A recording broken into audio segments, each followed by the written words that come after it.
Hello guys, welcome back to one more mini vlog. So ఈరోజు మన recipe వచ్చేసి sambar. So సాంబార్కి ఒక స్టోరీ ఉందన్నమాట.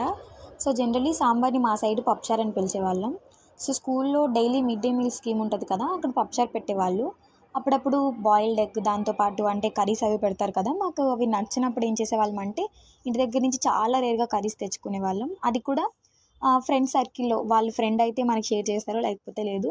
సో అలాంటప్పుడు ఏం చేసేవాళ్ళం అంటే కొట్లో రూపాయివి రూపాయి, అర్ధ రూపాయివి ఉండేవి పచ్చడి ప్యాకెట్లు, అల్లం టమాటా పచ్చడి. సో అవి తెచ్చుకొని పప్పుచారుతో పాటు నంచుకొని తినేసేవాళ్ళం.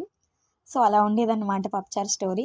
సో మన రెసిపీకి వచ్చేటప్పటికి వెజిటబుల్స్ అన్నీ వేసుకొని ఆయిల్లో ఫస్ట్ ఫ్రై చేసుకొని దానిలో పసుపు కారం యాడ్ చేసుకొని, సో అందులోని అది 50% ఉడికిపోయిన తర్వాత అందులో పప్పు చింతపండు రసం కలిపిన వాటర్ వేసేసుకోవాలి. తర్వాత అందులో సాల్ట్ వేసుకొని అది మరుగుతుంది అనేటప్పుడు తాలింపు పెట్టేసుకోవడం.